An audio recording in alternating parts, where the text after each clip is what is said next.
Hello and welcome to the Story Behind the Stories, your weekly look at the pages of the Neepawa Banner Press. Thank you very much for taking a little bit of your time and spending it here with us on NAC TV. I'm Eoin, Devereux, journalist with the Banner Press, welcoming you to this week's edition of the program, and I am joined this week by owner and operator of the Banner Press, Ken Waddell. Ken, good to have you here this week. Good to be here, and it's always fun. It is, and especially when you've got some positive news stories to talk about. And that's going to be what this week is primarily focused about. Our front page celebrates something that a lot of families in the community of Neepawa and many families throughout the region are celebrating right now, high school graduation. So we've got on the front page some celebratory students just before they went down the aisle, as it were, for their celebration, their graduation, before they pumped up pomp and circumstance over the loudspeaker. Yeah. So they were in a very celebratory mood, and as well they should be. We've got that picture on the front page, as well as additional pictures inside the paper. Ken, this was actually the first time in a long time I've actually gone and covered the graduation ceremony myself. Previous years we've had other reporters who have been available who have done it, but this is the first one I think I've attended. And I gotta say, it was very well put together. Good job by NACI to sort of coordinate so many people, and that is the case. It seems like each and every year, more and more students. Oh yes, Yep. yes. I can't remember exactly what the grad count is this year, but it's higher every year, and by leaps and bounds. I mean, that's pretty obvious when you go through our grad issue from a week or two ago. You start counting 1, 2, 3, 4, 3, 2 pages, 3 pages, 4 pages, just from Neepawa. Yeah. So it's pretty exciting. It is pretty exciting for them, and we very much are pleased to be able to share that type of celebration each and every year with our community and with other communities as well. If you go inside the paper this week, we also have several pictures from William Morton Collegiate Institute, our high school based out of Gladstone. They had their huge celebration on, if I remember correctly, on Friday the 21st of June. And they did a combination of their graduation ceremony along with a little bit of a student parade, as it were. This, of course, is something that started up during the COVID years, where many schools decided they didn't want to do this celebratory thing, but they had to follow within the rules and the ramifications and the regulations that were in place at the time. So they started doing this parade where the students would get in the back of the vehicles. It'd be a whole parade. You know, you do the Queen's wave to everyone, that type of thing. And Gladstone has decided to keep that rolling. And that got me thinking. We were talking about this in the back there yesterday, Ken, about Neepawa did it for a year, maybe 2 years, but they haven't done it since. No, and I didn't realize it hasn't been happening for the last couple of years, but I really enjoyed it. The 1 or 2 years they had it. You got to see all the kids. I mean, I don't go to grad. There's hardly room to go to grad if you're not a parent. Yeah. And but we certainly sat out in front of our building and waved to all the kids. It was great. I hope they bring it back because it lets the whole community see the students, and they're having fun and kind of dressed up, and it's just a good thing to do. Most definitely. If you'd like to see a little bit more about the graduation, we have it in this week's edition of the Banner Press on the front page and inside the paper. We're going to have a little bit more as well. We're going to have the award winner information in next week's edition. We're going to have a few more pictures. We just didn't have the space to be able to squeeze into this week's paper. But we're going to present those to you in an upcoming edition as well. And once again, congratulations to the students of NACI, of William Morton Collegiate, and of every high school throughout our readership area. This is your time to celebrate because it is well deserved. Let's get a little closer to home once again. Neepawa Dairy Queen recently did this fantastic fundraising event. This is a story that was put together by Casper Werehon. They were able to get some of the details and some of the pictures of the day. And it's great to see when a business sees value in contributing back, not just to its community, but to its neighboring communities and neighboring organizations as well. And that's exactly what Neepawa Dairy Queen did. Recently, they were able to raise just over $2,000 for the Minnedosa Youth Drop-In Center. Now, I like to see these types of things, Ken. Obviously, you want to sort of focus on your own house, as it were. but as well, when you're able to see value in supporting other causes, even if they're not in your community per se. I mean, it's nice to see a business see that and to sort of step up in this manner. Yeah, and Pam at Dairy Queen has been great with helping out community events or donating dilly bars to the Terry Fox run or things like that. And so she stepped up with this one, and so the Valley Life Center, worship center in Minnedosa gets a bit of a boost for their project there. It's a very ambitious project, money-wise and building-wise, but hopefully they can be able to put it together and help Minnedosa thrive. What was nice as well, and you'll see it on page 2 of this week's edition of the Banner Press, we used a few different pictures, is you see the variety. There were a fair number of people that showed up locally and supported it. So it's nice to see the community come through in this way. So once again, you can find that story on page 2 of this week's edition of the Neepawa Banner Press. Another thing we're going to take a few minutes to talk about is a story that we've talked about many a time since it first was announced maybe just over a year ago. And it was Touchwood Park, and they were talking about they wanted to create something new for the community, so they decided they were going to go forward with an accessible playground. You've seen it in our paper, you've seen it, the artist renderings, you've heard all the details about the fundraising efforts behind it, and now you're seeing that in reality. It's come to fruition. Because on Wednesday, I got the call saying, hey, you know what we're doing right now? We're starting to put this thing together. Okay. Short notice, huh? Short notice, but still appreciated that you gave us the call, because there's a few that don't even do that, Ken. Well, yeah, that's true. But ran down there, got the pictures, but fortunately the person that gave us the call as well sent some pictures, and if I'm being quite honest, those pictures were a lot better than my picture, so I ended up using those ones for the most part instead. But it's, for those of you that may not remember the story and the details behind it, it was an accessibility and access playground for those disabled that maybe don't get that type of access to playground structures like that. It's something for the community as well. So I went down there and I saw it with my own eyes. And usually when you see an artist rendering of something and then you see it come to life, you're a little disappointed with the come to life version, because the artist rendering usually is a whole heck of a lot better. But I gotta say, I was pleasantly surprised. I went down there, I saw it with my own eyes, and it feels like, Ken, it looked a lot better than what was put together in the imagery we had seen previously. Well, and even in the pictures that are here, there's a lot of different opportunities in there for people to have some fun at this park, and it'll be obviously for people who have some disabilities, but people who don't, who are with them and accompany them. And so it looks like a great place for people to hang out and have some fun in the outdoors. And again, it's not just for those. Children, youth as well are going to be able to be a part of this, to be able to share in it. And it is a fair size as well. So I think they're going to get a lot of use out of it. Now, it is built right next to the Touchwood Park building in Neepawa. They had that huge amount of space where they were able to do something like this. Yeah. And they've taken full advantage of the space that they have available to them. That's right beside their newest building. That is correct, yes. Yeah. Which in itself is a tremendous asset to the community. That's right. It's such a big improvement over some of the buildings that they had to work with in their developing years. It's just a real pinnacle for that organization. It's nice to see a community sort of develop as Neepawa is, but also see the community groups develop as well. That's a sign of health, viability in your own community. So these are positive signs for the future of Neepawa. So that's talking about that. We're racing right through a lot of these because I want to get towards the end. I want to hear Ken's opinions on a couple different things. But we're going to share with you the details on another Casper story. You're probably wondering, wait a minute, Casper's been doing a lot of writing this week and isn't talking about it. And Owen, you've done no writing whatsoever. What the heck, you lazy SO something something. Well, I'll explain this. This is the story behind it. Casper's not here this week because Casper's on vacation.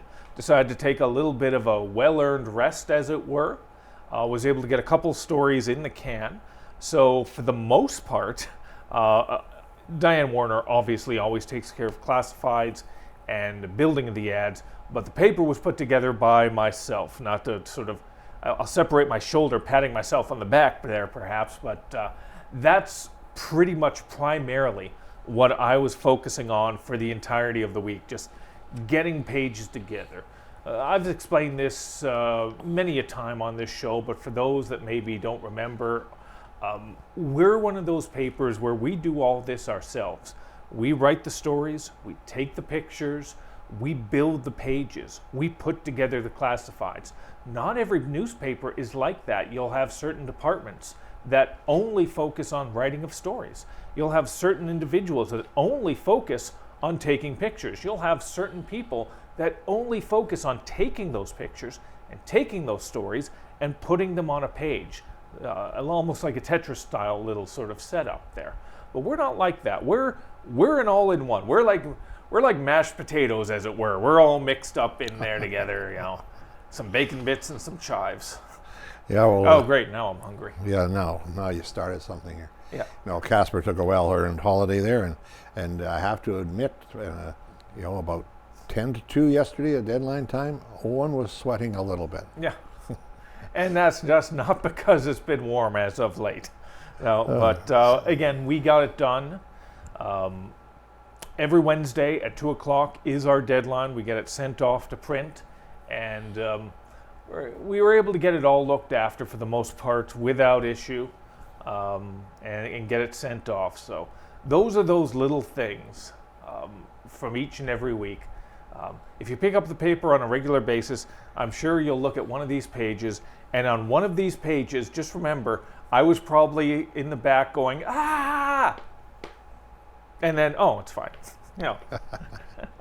One mild little mini freak out a week, and then we're fine, and we move on to the next. So yeah, he rants, or I rant, he freaks. Yeah. We get it done. Yeah. Yeah, it wouldn't be fun if it were that easy, though. Yeah. Right.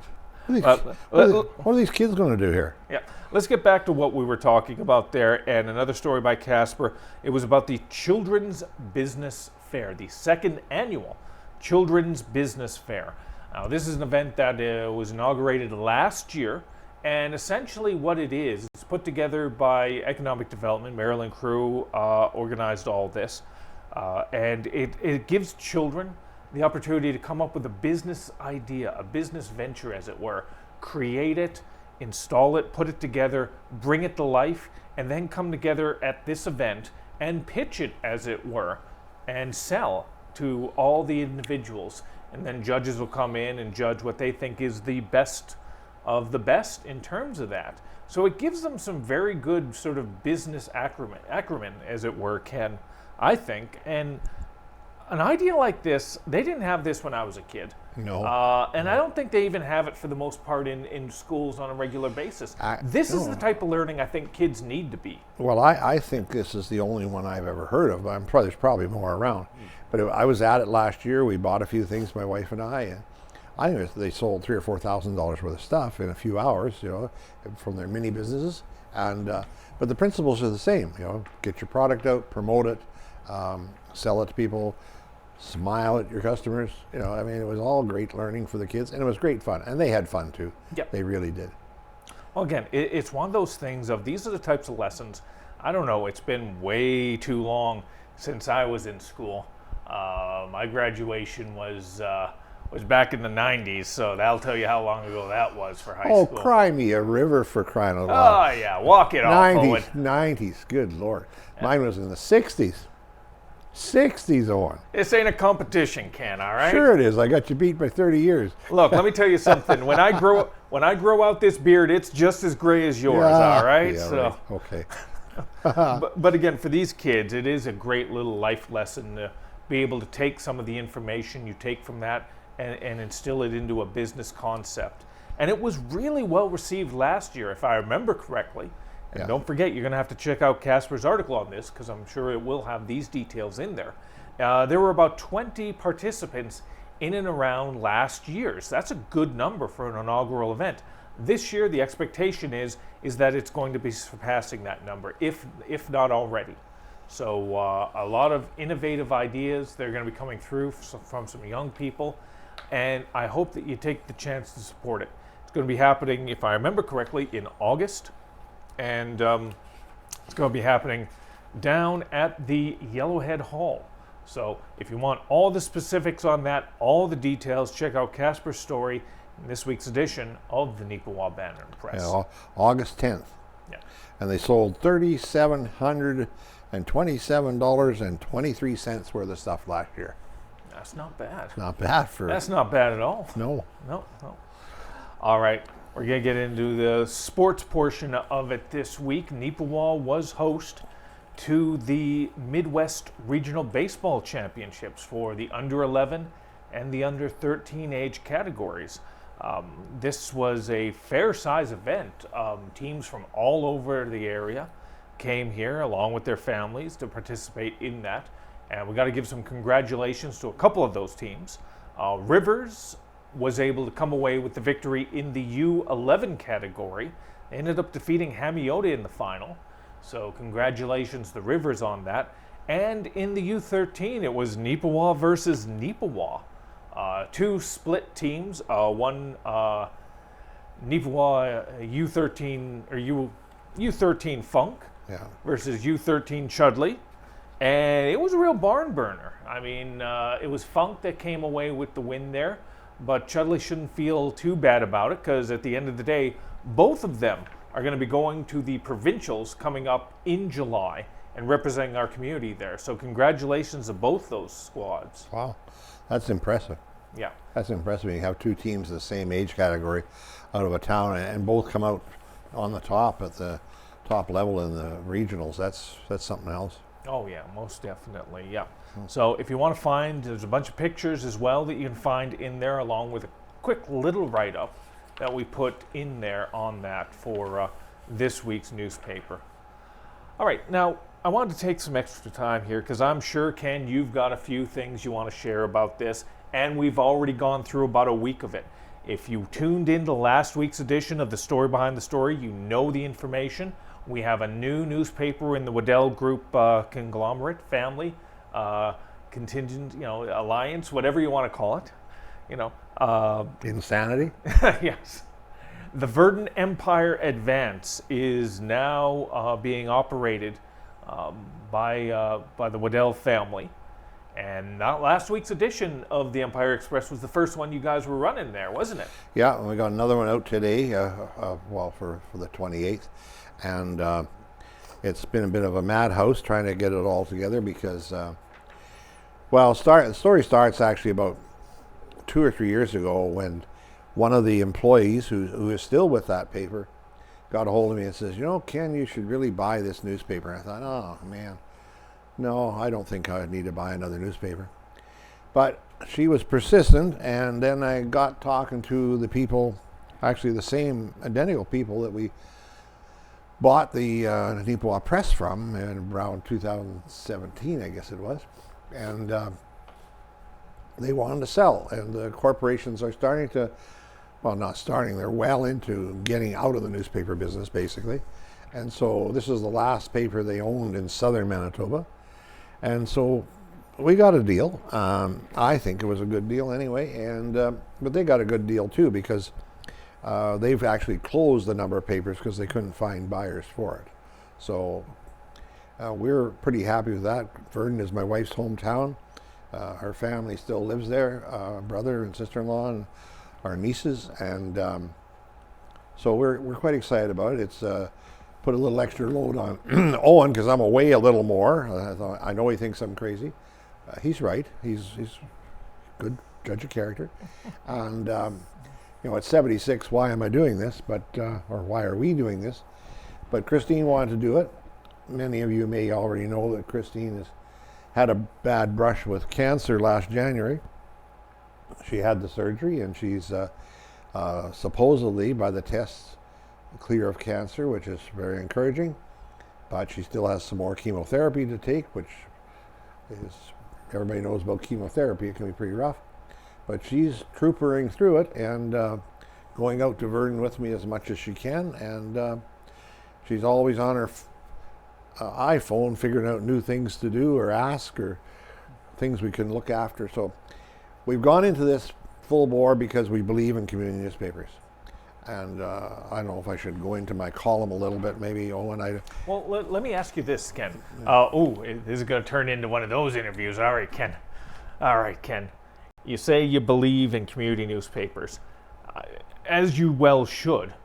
But the question I have is, why didn't the community believe in the community newspaper? Why did nobody from the community step up? Like, what's the background there? I don't really know, because they've had...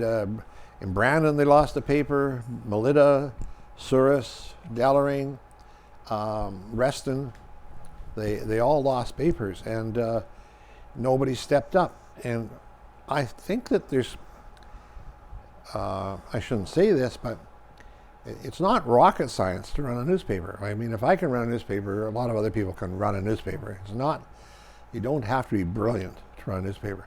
Stubborn, maybe, a little bit crazy. Thick skin, because sometimes we get a few slings and arrows thrown our way, but it's not rocket science. I think probably everybody who might be able to put some money together to make it happen is already very busy with what they're doing already. Mm-hmm. And they don't know the industry. It's, most people just know the newspaper industry from the movies, stop the presses, and that isn't how it is. I think we've held the press back once in 34 years on a story. I don't think they just really know what all's involved, but they haven't taken the time to really find out either, So, we went in there, and I'm sure if we don't do well, people say, yeah, well, I knew it was a bad deal to start with. And if we do well, people say, well, I wish I'd thought of that. Is it advantageous because Neepawa, for example, larger than the community of Meadows or Virden, but still comparable? Yeah. Does it help in that those, in a way, are underserved communities because they don't have, like the competition in Brandon, for example, the competition in Winnipeg is different than the competition you see in Neepawa. Yeah. Or Virden.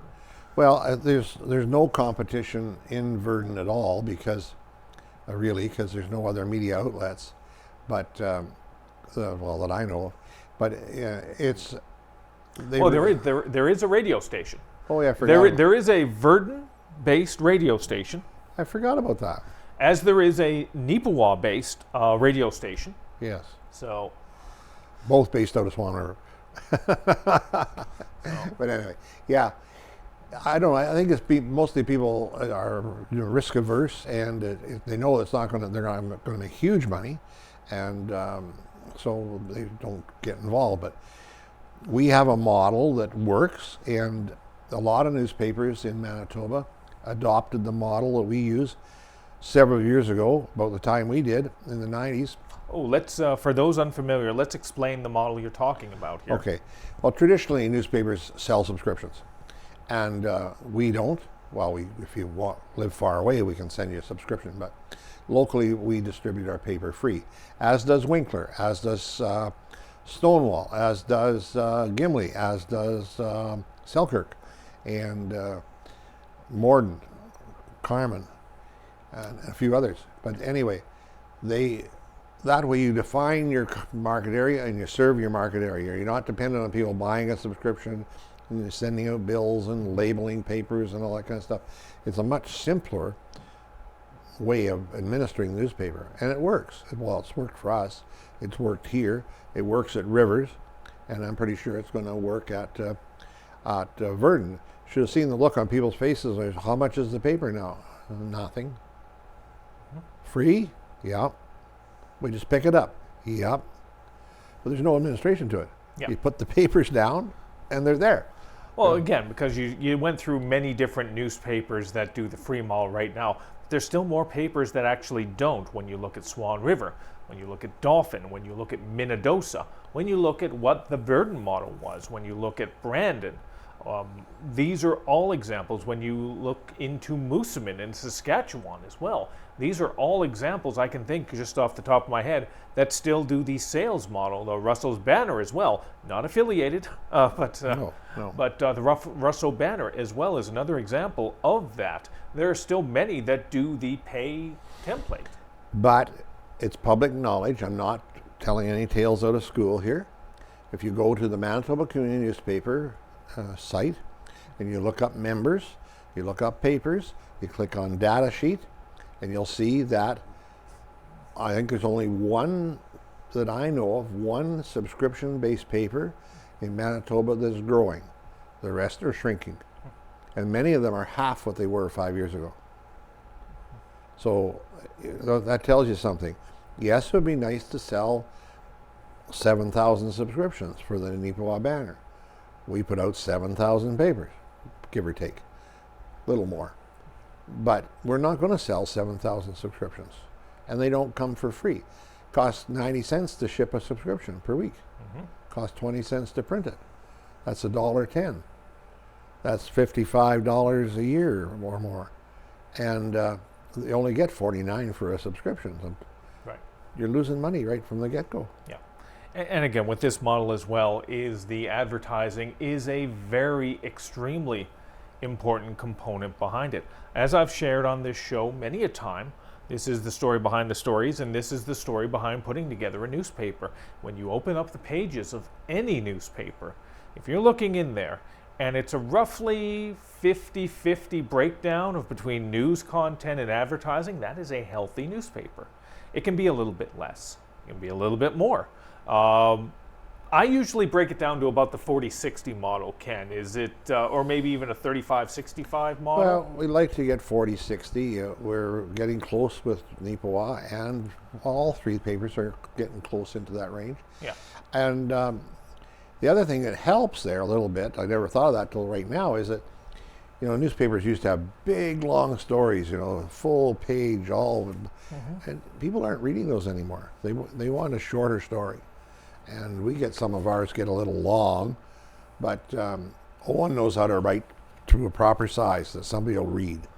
And if they won't read the last half, why are we writing it? Well, again, it's one of these things. I've been doing this come November 20 years. 10 of those years was in radio, and in radio it was get to the point because people flipped that dial. And I've taken a portion of that into newspaper as well, get to the point, because people are just, there's too many other options to look at. So yeah, that's a part of it as well. So hopefully there will be success in there, and well, we'll see how everything plays out. Yeah, if we're not on the show next week, you'll know it didn't work. Man, that was quick. Oh, jeez. But maybe we'll be on Virden's Access Television, the story behind the stories, Virden type thing. Yeah, right. Oh God, I gave him an idea. Oh no. Oh jeez. Yeah, we got to do Virden's too. Uh-oh. Anyway. Well, until then, yes, until that spin-off show comes on, we appreciate you keeping tuned into this particular show. So Ken, thanks for coming in, and thanks for walking us through the newest changes to the Waddell Group's portfolio. Well, we're excited about it, and I think it'll be fun. And some people might say to us, "Well, what if you don't live long enough?" Well, you can die anytime anyway, so you may as well have fun while you're at it. All right. On that cheery note, thank you as always for tuning in. We appreciate you tuning in. If you have any story ideas or suggestions, you can always give us a call at 476-3401. Or you can reach out via email at news@neepawabanner.com. Any suggestions, always appreciated. So once again, for Ken Waddell, I'm Eoin Devereux here. Thank you for tuning in as always to the story behind the stories. Have yourself a great weekend and a wonderful Canada Day.